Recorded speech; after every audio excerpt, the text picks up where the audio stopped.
Everyone who thirsts, come to the waters. Come and eat.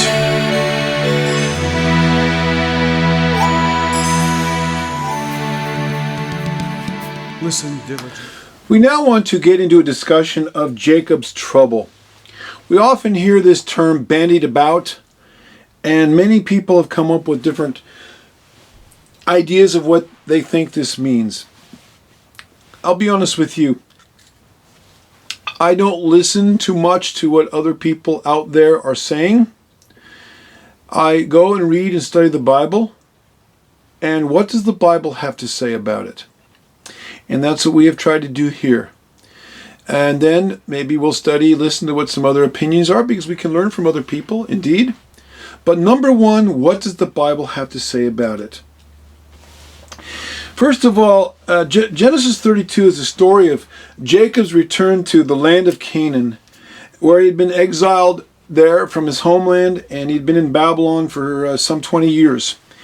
And the account of his journey back to the land of Canaan is referred to as Jacob's trouble. Now, this is a term that is actually found in the Bible in Jeremiah 30, verse 7.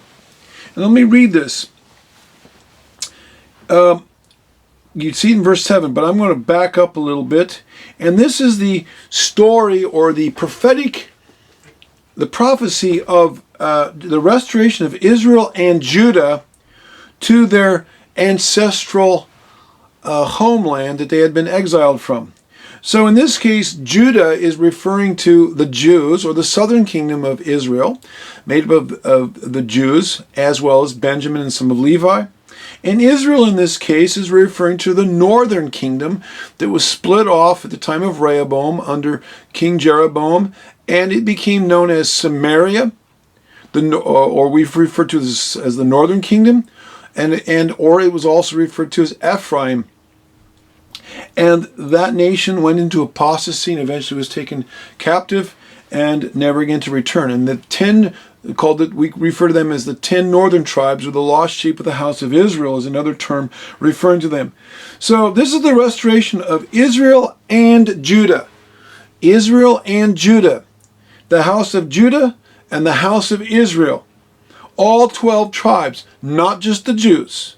The term Judah refers, generally speaking, to the Jews, and Judah goes back to Yehudah, who is Judah, who was the father of the tribe of Judah, from whence the Jews come.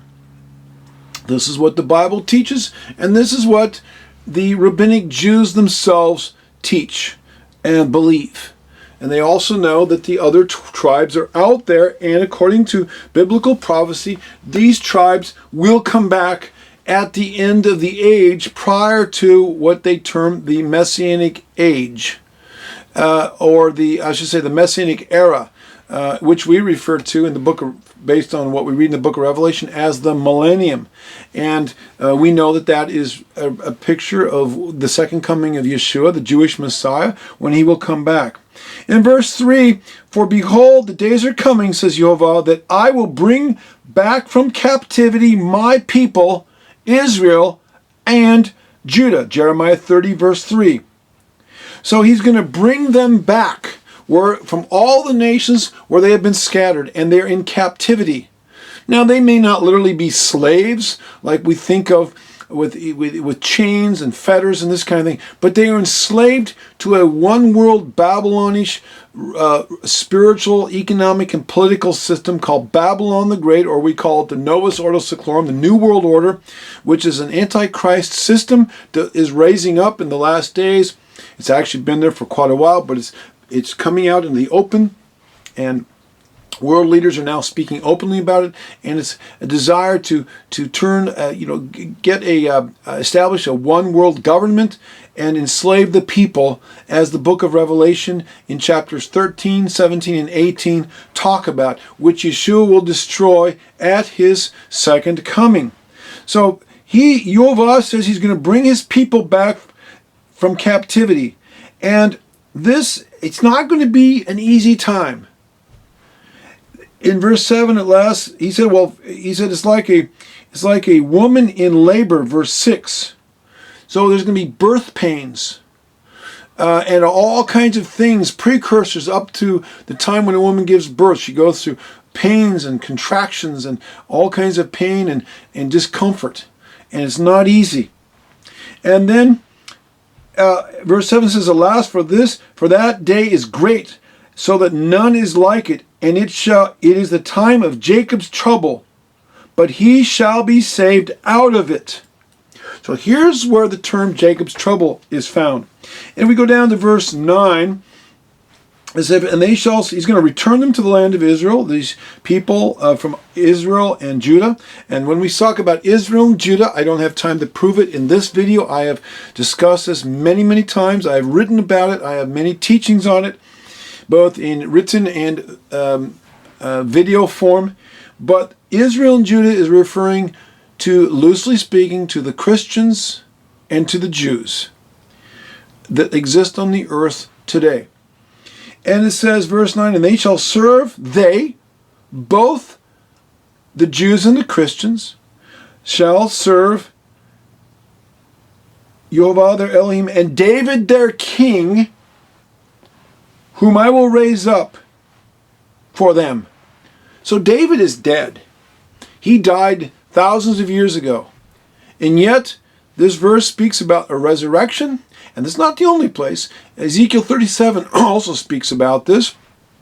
The very similar prophecy. And elsewhere too, we read about it in the other prophetic writings of the Tanakh, or the Old Testament. And it says here that David will be resurrected from the dead, raised up. That's a Hebraism for resurrected. And he will rule over them. Rule over the 12 tribes of Israel during Yeshua the Messiah's millennial kingdom. And Yeshua said that the 12 apostles, in the Gospels, he said that the 12 apostles will be kings, rulers over the 12 tribes. So, anyway, this is where the concept of Jacob's trouble comes in. And so, it says,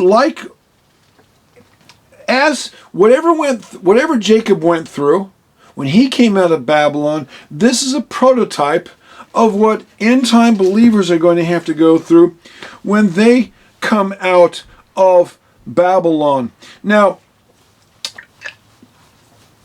Genesis 32, as I said, is the story of the account of Jacob's return to Canaan after he'd been exiled for 20 years, serving in slavery, if you will, to Laban. And his exile occurred after he obtained his divinely promised birthright through shrewd, conniving, unscrupulous means, when he stole the birthright, if you will, from Esau. And because Esau was angry, he wanted to kill Jacob. Jacob had to flee Canaan and from Esau's vengeance, and he found refuge in the region of Babylonia under his uncle Laban, and there he married Laban's two daughters, Leah and Rachel. And so Genesis 32 is the account, the record of Jacob's encounter with Esau as Jacob is returning back to the land of Israel, back to Canaan, and he encounters Esau, who has an army of men who want to kill Jacob because Esau is still angry and has vengeance. And so Jacob is returning to the land of his promised inheritance. But at the same time as Jacob is fleeing Laban and running into the jaws, if you will, of Esau, Laban is pursuing Jacob. And so Jacob he's between a rock and a hard place. They both want to kill him and do him harm. Now, the Jewish sages, and I respect the Jewish sages. Look, we have to study information from all sources. I study what Christian writers write over hundreds of years, and I study what the Jewish sages have written. If you look behind me, I have a library here with 1,000 some books. The camera doesn't even show it all, but full of all kinds of commentaries up here. These are all rabbinic commentaries and Christian commentaries, and I have other commentaries and books. I study very widely these sources, and I you separate the wheat from the chaff, just like you do anything else that you study and read. But if I see that they have some insights that lines up with the scriptures and is not just and I would say the same thing when I study what the Christian scholars have written. We learn a lot from them. It's not all bad stuff. There's a lot of good things, and we learn a lot. And so we separate the wheat from the chaff, compare it against what the Bible says, and if it lines up, then we accept it. If it doesn't, then we throw it in the trash can. So here, I believe that the Jewish sages, based on their understanding of Jeremiah 30, verse 7, they believe that the encounter between Jacob and Esau is prophetic in nature, of things that will happen again in the end times. But this time on a much larger scale, involving numerous descendants of Israel and Esau. So who are the descendants of Israel or Jacob? Well, they are the Israelites, Israel and Judah, as we just read in Jeremiah 30. Or, loosely speaking, the Jews and the Christians. And who are the descendants of Esau? Well, as we studied in the previous Torah portion, the descendants of Esau, along with Ishmael, are the Palestinian people, as well as the Muslim people, especially the Arab people, or the people that lived kind of just east of the Jordan River, and their allies, as Obadiah, the book of Obadiah points out. Their allies, those who they have spread their ideologies, their religious antichrist systems to, and gotten other nations to buy into their hatred of the people of the book, of the Jews and the Christians. And so these are the ones that will be opposing, to one degree or another, the return of Jehovah's people to the land of Israel, even as they have opposed the Jews returning to the land of Israel. The Jews, the tribe of Judah, are the lead tribe, and they have been returning for the last 100 years or more to the land of Israel en masse, and others, the other tribes will follow, the Christians. And right now, if you're a Christian, try to immigrate to the land of Israel. If you're a Messianic or Hebrew roots person, try to immigrate there and see how long you'll be able to stay before they kick you out. It's just not possible right now, except under very rare circumstances and conditions. So the Jewish sages believe that Israelites will be attempting to return to their ancestral homeland, while the descendants of Esau, basically the jihadists, the Islamists, the Palestinian terrorists, and these kind of people, will be doing everything they can to kill, steal, and destroy, and to block the way of the Israelites returning, or Jacob's descendants. So, if we roll the film backwards a little bit, we see that even as Laban had chased Jacob out of the area of Babylon, and then Jacob was blocked from entering Canaan by Esau, the same thing kind of happened in the first Exodus, when the children of Israel left Egypt and they were chased by Pharaoh, and then they got up to the Red Sea and they couldn't go any further because they had the Red Sea. It's interesting, of course, Jehovah split the Red Sea and they went through on dry ground, and he destroyed Pharaoh and his armies. It's interesting that Edom, Esau's nickname, as we've already learned, is Edom. Edom comes from the verb or the word Adam, which means red, and Edom was named red because of, we don't know why, but maybe it's because he was either reddish in color, or maybe because some say it's because of the lentils, the red lentils, or the red stew, the beans that he ate when he sold his birthright, and that could be the case.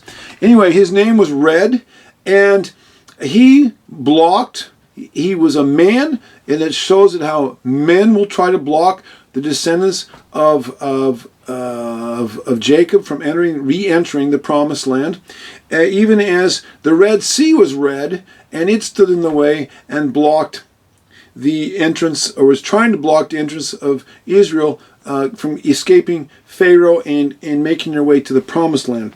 So we see these types and shadows, these little prophetic markers where we see similarities. We can't line everything up, type it into type perfectly, but we see little coincidences. I don't think they're coincidences. I think these show us that we're on the right track. Yoval's put these little things in there to show us that the similarity between Esau or Edom, who was red and he blocked the children of Israel from leaving Babylon and entering the Promised Land, and similarly the Red Sea was red, and Laban was a picture of Babylon. Pharaoh is a picture of, from Egypt, is a picture of the world. Both Babylon and Egypt in the Bible are metaphors for the world. And so the world is going to pursue and try to keep its people in Babylon, enslaved there, like the children of Israel or like Jacob. And similarly, there's going to be hindrances from Elohim's people going into the Promised Land. Now, so anyway, next we're going to get into the struggles, the specific struggles that Jacob had, and the battle that he had within himself and outside of himself to enter into the Promised Land, and how that is prototypical and prophetic of the internal and external struggles that we all face individually and then collectively as a people group, as we are returning to our spiritual inheritance, eventually to the land of Israel, to rule and reign with Yeshua the Messiah for 1,000 years in his millennial kingdom.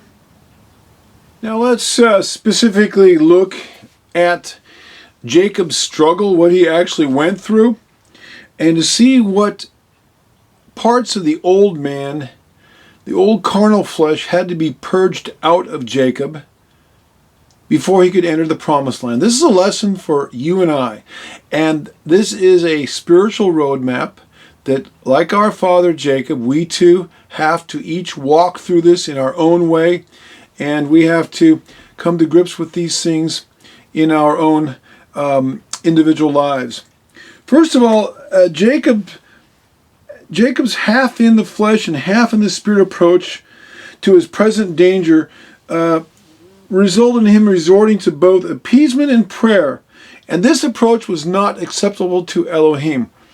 Now, when we read in Genesis 32, again, we don't have time to read the whole passage. I would encourage you to go back and read this passage so you understand the background of what we're talking about. But Jacob knew that his brother was out there to kill him and preventing him from coming into the Promised Land. So Jacob decided to resort to some scheming, some kind of clever, crafty things like he was prone to do. He did that with the help of his mother when he craftily, through conniving means, took the birthright away from his brother Esau. He also used conniving kinds of ways to outwit the conniving Laban, and he gained. Laban deceived Jacob, and Jacob ended up marrying Leah, and thought he had Rachel, but he really had Leah. So. Because Laban tricked him, and then Jacob outwitted Laban, who was trying to cheat Jacob financially out of his wages. Jacob outwitted Laban by outbreeding his livestock that he had, as opposed to Laban's livestock, and Jacob ended up with great wealth out of Laban's livestock. And now this third example of Jacob trying to use his own fleshly connivings, schemes, to try to outwit and to preserve himself here in this place of danger. So he, first of all, he tried to appease Jacob, or his brother Esau, by sending him wave after wave of gifts, kind of bribing him and buying him off, hoping that that would kind of disarm Esau, if you will. And so while Jacob is over here sending wave after wave of gifts to Esau, he is also dividing his children into two camps. We'll talk about that in a moment. And he figured if Esau comes and kills one, then I'll have this other group over here that will survive. And also Jacob, at the same time, he cries out to Elohim in the first recorded prayer in the Bible. He cries out to him. So this is in Genesis 32, starting in verse 9. So basically, Jacob tries the multi-pronged approach, like a lot of us do when we get into a tight spot. He throws everything into the situation, including the kitchen sink. He tries his way. He tries a couple different schemes in the flesh to try to make things happen. And then he also throws up a prayer to heaven. He covers that base as well. Well, Yah wants unmitigated faith. He wants us to trust him and to believe him. Not to try all these schemes and, oh, by the way, let's throw up a prayer to Elohim and hope that everything works out. That's like throwing mud up against the barn wall and hoping that some of it will stick. And how many of us have tried that approach? In fact, I would say that we probably try that approach more often than not. So let's see what we can learn from Jacob and learn how maybe we can improve our relationship with Elohim, and instead of half relying on the arm of the flesh and half relying on the spirit, let's see if we can invest more of our time and effort initially up front before we get into a bad situation in the realm of the spirit and learn how to walk by faith instead of trusting in the flesh. As I said, Yehovah wants somebody, whoever's going to enter into the promised land of his spiritual inheritance for us, he wants people of faith, not people of doubt and unbelief. And remember, Jacob was at the point, thought he was going to die, but he had to die to himself. You see, that old carnal man that was still a part of Jacob had to stay on the east side of the Jordan River. It had to stay in the world before he could enter the promised land. It was kind of like the children of Israel. When they left Egypt, as I've said many times, they left Egypt in a day.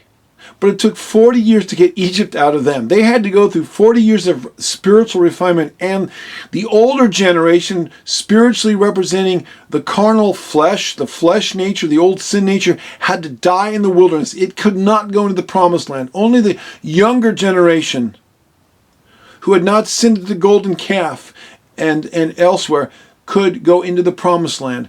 Same thing with us. Our old man has to die. It has to stay. It has to die in the world. And when we come out of the world, out of Babylon, out of spiritual Babylon, we've got to leave that behind. But sadly, we often bring some of that baggage with us. And guess what? We too, like Jacob, have to go through our own wilderness experience and go through our dark night of the soul, where we have to struggle and wrestle with ourselves. Are we going to die to the flesh, humble ourselves, trust in Yehovah, and lean not unto our own understandings? Are we really going to trust and obey, walk by faith, not by sight? Or are we going to try a little bit of Elohim, a little bit of God, a little bit of Mammon? I'll take Yeshua as my Savior, but I really don't want him as my Lord, as the master of my life. So we take this forked approach, this split approach, where a little bit of flesh and a little bit of the spirit. And that's not what Yehovah is looking for. And this scheming and resorting to one's own ability and craftiness to extricate oneself from their own problems. Look, that's not possible. We cannot get out of the mess of sin that we find ourselves in. We have to just trust and obey Yehovah and let him deliver us. And give up the old man. Die to that old man. And yet the old man does not want to die without a great fight. Jacob wanted to hang on to the old man, but he had to come to grips with his own limitations and overcome the ugly side of his flesh nature. And this occurred in the dark night of the soul encounter when he wrestled all night with the messenger of Elohim in Genesis 32, verses 22 through 32. Now this messenger of Elohim was Yeshua the Messiah. I don't have time to get into that, but we read elsewhere that it was Yeshua. It was Elohim. In fact, he recognizes this. He has seen the face of Elohim. And we know that this was Yeshua in his pre-incarnate state. Now, this is an amazing thing. This is a miracle, how this all happened. But I believe what the Bible says, and I accept it by simple faith. What was happening here is Jacob was wrestling with his own flesh nature. Is he going to surrender and submit to his flesh? And his spirit man wanted the blessing. The spirit man wanted to overcome. But there was something in him that had to die. And through this encounter with Yeshua, the Messiah, in his pre-incarnate state, this struggle ended up with Jacob becoming permanently lame in his hip, Genesis 30:32. He became physically injured, and more importantly, he became humbled in his heart. Out of this wrestling match, he gained a new identity and a new heart and a new man. He went from being Jacob, the supplanter or the heel catcher, to Israel. He got a new name, Israel, the prevailer or the Prince of El. By wrestling with and overcoming his own limitations, he became a broken and changed man. And yes, he went into the promised land limping, literally limping, lame.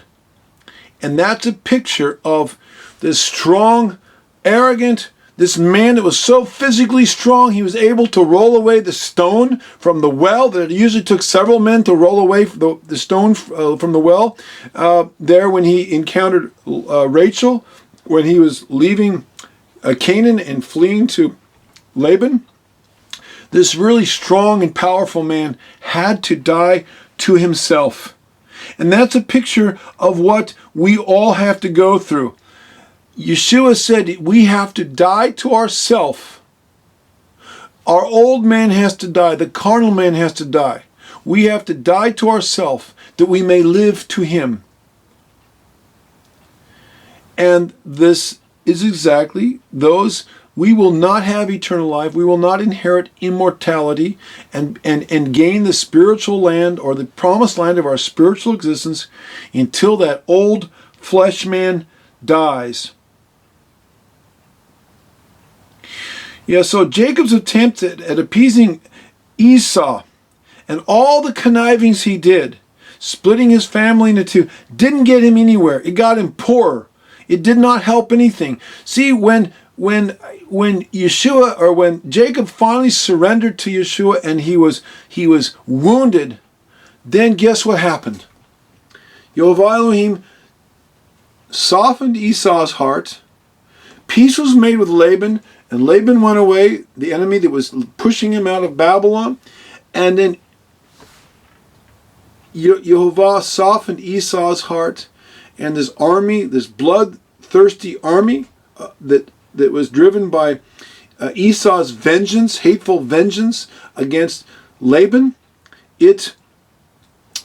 Yehovah softened his enemies. There's a proverb that says when our ways are pleasing to Yehovah Elohim, he makes even our enemies to be at peace with us. And this was certainly a good example of this. Yehovah, Jacob's ways were pleasing to Yehovah after Jacob finally surrendered and died to himself. And Yehovah opened up a way. He parted the Red Sea, if you will. He parted the Red Sea, and his family was able to go in to the promised land. And Esau was not a threat, or never again was an issue. So Genesis 32 is a prophetic shadow picture of how Jacob's descendants will come back into the land of their inheritance prior to and after Yeshua's return to this earth. The people, well, we see that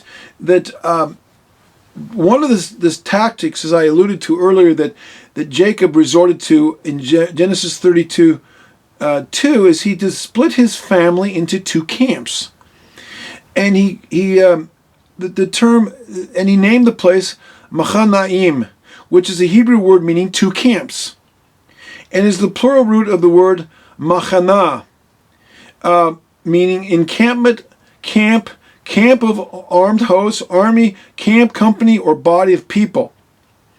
And this word is used in the Song of Solomon, chapter 6, verse 13, where we read, "Return, return, O Shulamite, return, return, that we may look upon you. What will you see in the Shulamite? As it were the company or the makalah of two armies, or machana." The word is actually used twice.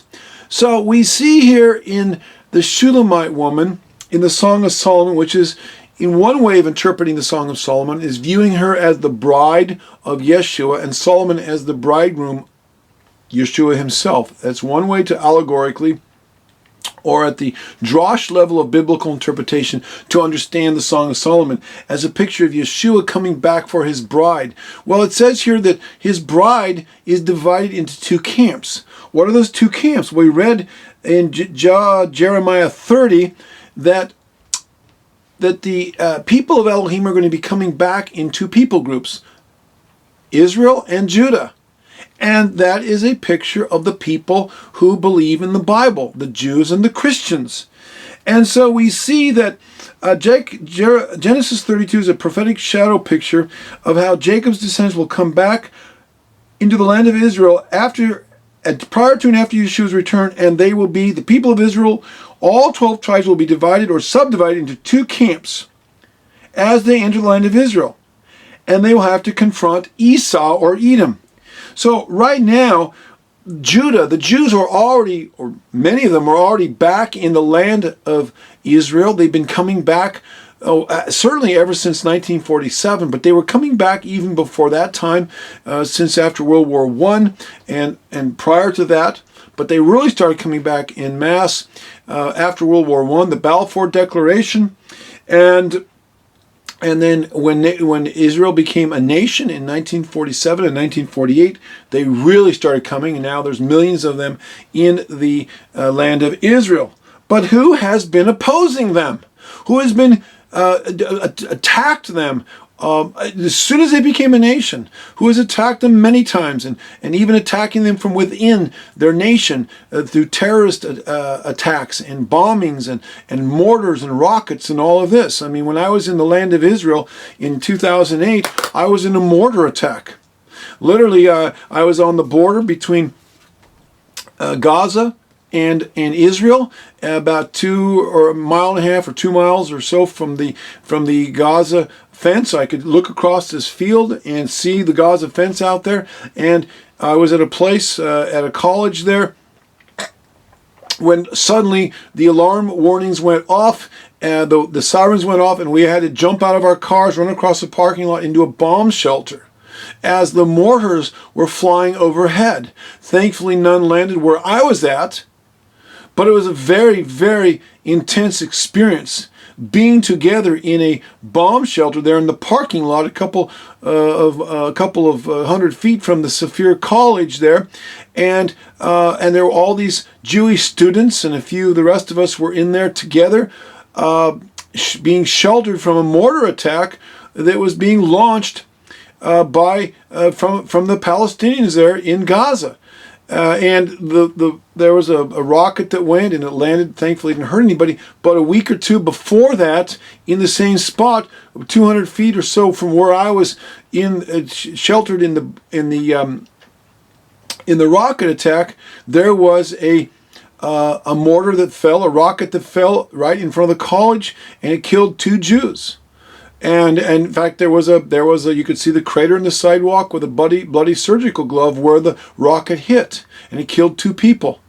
And there was a memorial there for the people that were killed there under a tree with the pictures of them. So this was very real. This war and this antagonism, this hatred that Edom has for Israel, for the Jews, is very real.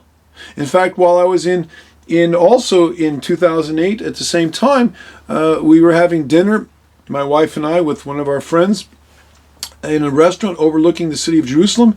And about that time we heard yelling and shouting coming down. We were up on a hill south of the old city overlooking down into the Arab section, and then a little bit further to the northeast was the old city, that part of Jerusalem. And while we were eating our dinner, we heard this yelling and shouting, and sounded like celebrating going on. And firecrackers were going off, and guns were being shot. And we went, what is that? Well, it ended up, and then pretty soon we saw an Israeli police helicopter fly over that area.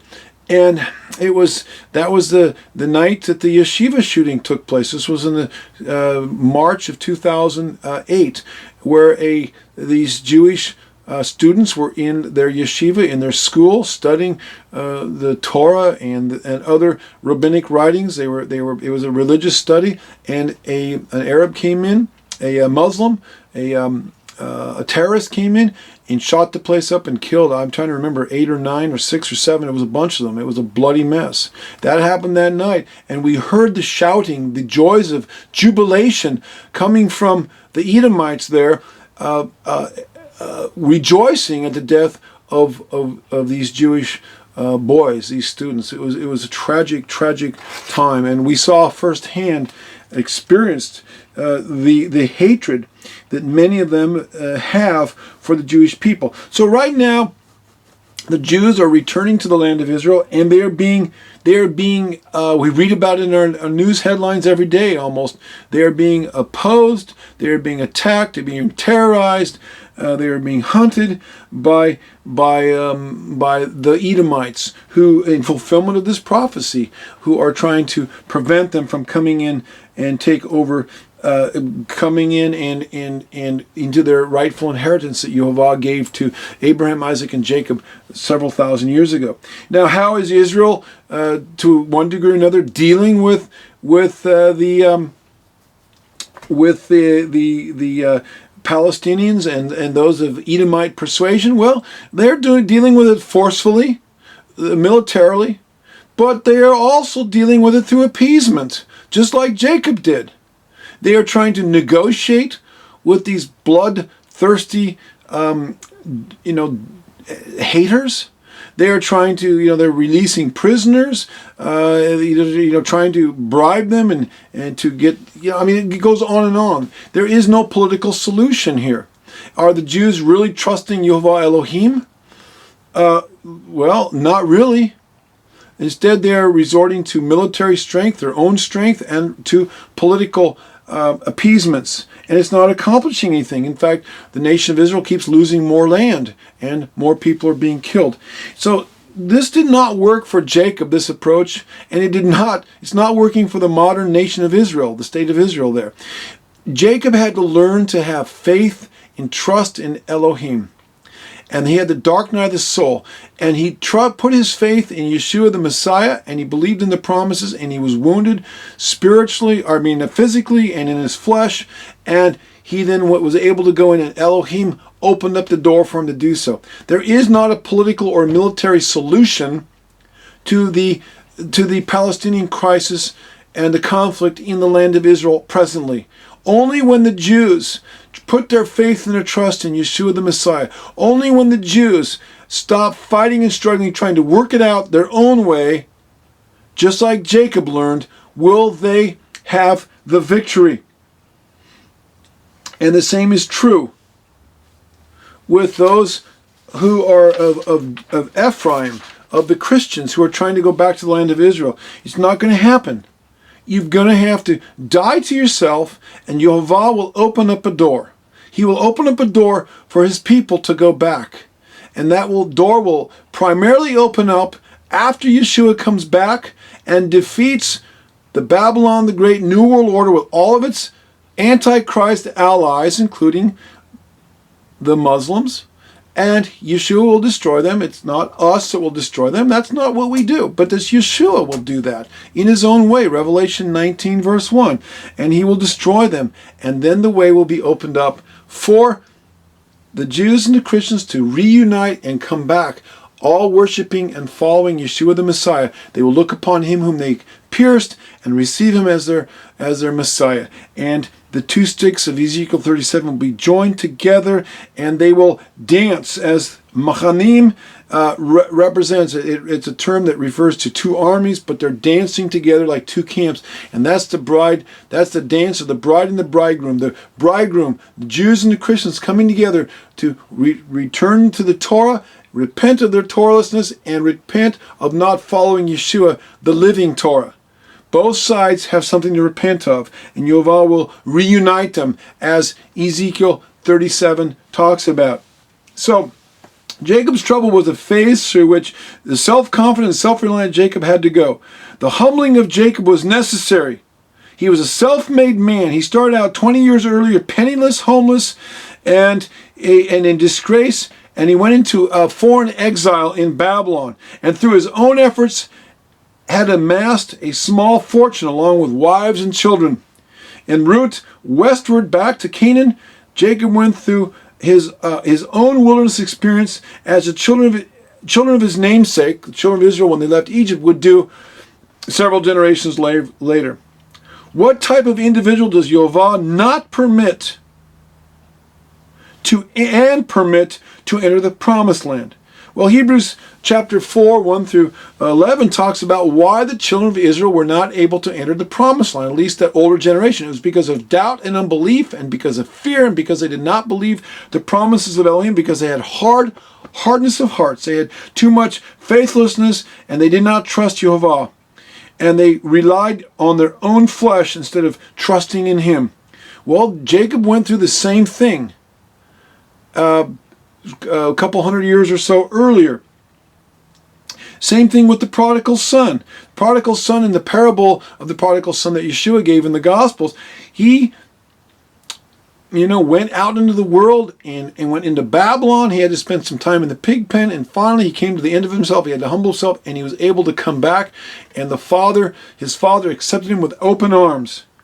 And the same thing is true as we have to leave spiritual Babylon. We've got to come out of Christian and Jewish religious systems that are Babylonian in nature, where there's a mixture of truth and error, and get right back to the bedrock foundation of the Bible. Get back to the Torah. Get back to Yeshua, our Orthodox Jewish rabbi. Get back to the apostles who were all Jewish and Torah observing. Get back, let go of the pagan traditions which have infiltrated themselves into the church system.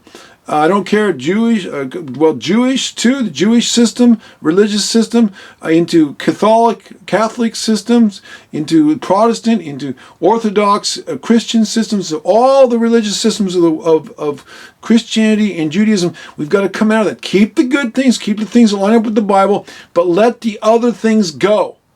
That's the death of the old man. That's the death of the flesh. That's the death of all these things that we've got to leave behind in Babylon. And we've got to do like Ephesians 2, 12 through 14 talks about. Come out of Gentile ways. Come get grafted in, as Romans 11, into the olive tree of Israel. We need to leave our godless ways, and through Messiah Yeshua, through his blood, through the Jewish Messiah, the Jews and Gentiles will be reunited. It's called the one new man in faith in Yeshua, and the middle wall of partition will come down, and we will become a part of the Israel of Elohim. Galatians 6:16 talks about that. Paul talks about the Israel of Elohim, and we will become part of the commonwealth, or the nation of Israel, no longer aliens from the covenants of promise. The Abrahamic, the Mosaic, and the New Covenant. All these things are part of what Yehovah is calling his redeemed remnant to come back to in our time. And Jacob's life is a prophetic roadmap of what each individual believer must go through to obtain his spiritual inheritance. And Jacob's life is not only a prophetic picture of what all Israelites individually must experience, but what all Israel, both subdivisions, both camps, the camp of Judah and the camp of Israel, the camp of the Jews and the camp of the Christians must go through if they are to come back into the land of Israel and be reunited with Yeshua at his second coming, living in the land of Israel. So, in conclusion, Genesis chapter 32 is a study of how we often deal with major trials and stressful situations in our life. So Jacob was gripped with fear. He resorted to fleshly schemes to appease his brother's wrath and to save his own skin, so to speak, and that of his family. And at the same time, he expressed faith by uttering what some consider to be the first prayer in the Bible. So as I said, Jacob resorted to the shotgun approach. He was afraid, he schemed, and he prayed. Yet, Yehovah was gracious and merciful and led Jacob out of this. He led Jacob out of this and brought him into a place of faith and woundedness in his flesh man so that he could rise up and be a mighty man, a prevailer, a prince of El, which is what Yisrael, the name Yisrael, means. He died to his old man and he gained a new spiritual identity. In a sense, he was born again. And Yeshua, honored the mustard seed of faith that Jacob had, and he helped him to come through to the higher level, despite, even though Jacob had to go through wrestle and go through a dark night of the soul. Yeshua wants us to have faith. I'm reminded of the man in Mark 9:24 that asked Yeshua to heal his son, and Yeshua asked the man if he had faith, and the man says, "Lord, I believe. Help my unbelief." And Yeshua saw that the man's heart was good and that he did have faith, but he was honest. He didn't have much faith, and yet Yeshua blessed the man. And the same is true with Jacob. He had faith, but he didn't have faith. He still had unbelief, but Yehovah brought him to the next level. And the same thing is with us. We have to have faith, some faith, and Yehovah will help us struggle with our unbelief and our doubt, but if we desire to serve and obey him, he will bring us to the end of ourselves and bring us to that place of faith, and we will not have to rely on our own schemes and our own strong flesh, and he will give us the victory over our enemies. As we go through life, this is not only a picture of coming into our spiritual inheritance, the promised land, but this approach, these principles can be used as we struggle with anything in our life, no matter what it is: financial, demonic, health issues, relational issues, job issues, whatever the case may be. There's many applications for this.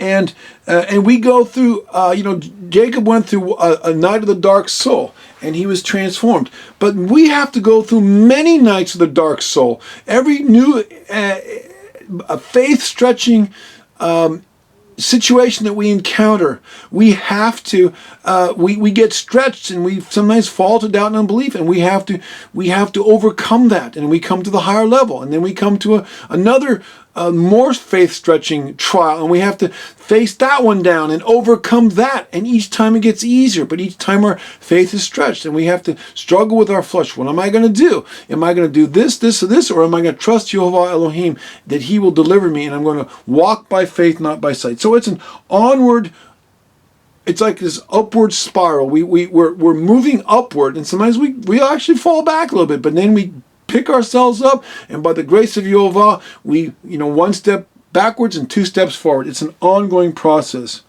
So let's learn from the lesson of Jacob's struggles, Jacob's trouble, and recognize that this is a prototypical or a type of what we as believers go through on a regular basis in our own lives. But then there's end time eschatological implications about what the whole nation of Israel, both halves, the Jewish and the Christian side, are going through in order to fulfill Bible prophecy, and this all points to Yeshua the Messiah, and these things will come to a culmination at his second coming, where we will experience the final victory, the ultimate victory over the forces of evil through Yeshua the Messiah, and when he returns to this earth to destroy Edom and the New World Order, Babylon the Great.